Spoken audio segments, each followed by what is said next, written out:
À la suite de notre feuilleton en Ariège, dans le village de Carlabeil. La commune compte 800 habitants, dont 10% de demandeurs d'asile. C'est l'une des particularités de cette petite ville qui accueille un centre de réfugiés. Cela fait 20 ans maintenant que cette structure offre l'hospitalité à des familles étrangères. Emmanuel Watt et Eric Korevitz. Séjour de fête au CADA du Carlabeil. L'animation est organisée pour marquer le début des vacances scolaires, un moment de détente pour les résidents du centre d'accueil des demandeurs d'asile. Une centaine de personnes, dont la moitié d'enfants, habitent dans cette résidence au faux air du village vacances. Actuellement, 13 nationalités se côtoient dans cet établissement géré par l'ADOMA, une société d'économie mixte en charge de 192 CADA en France. Donc en fait, toutes les maisons sont pareilles. Le CADA existe depuis 19 ans au Carlabeil. La première mission est d'héberger les personnes venues demander le statut de réfugié en France. Dans chaque maison, il y a 5 chambres, donc on peut héberger entre 2 et 3 familles par maison en fonction de la composition familiale.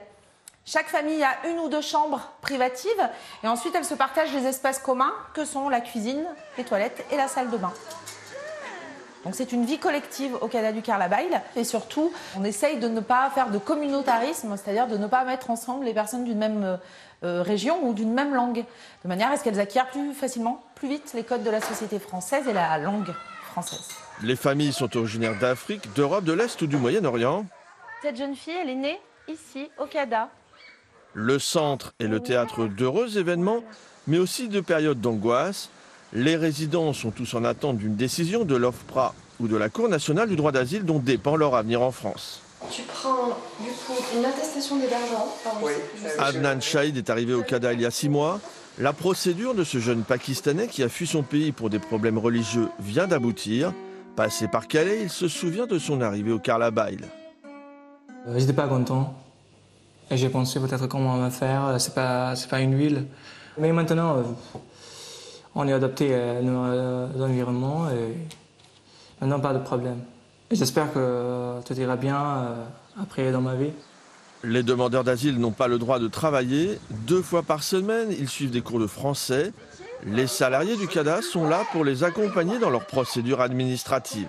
Notre récompense, c'est lorsque les personnes, elles comprennent et connaissent bien la procédure dans laquelle elles sont engagées, les tenants et les aboutissants de cette procédure, et qu'à la fin, qu'elles soient déboutées ou statutaires, qu'elles aient compris pourquoi.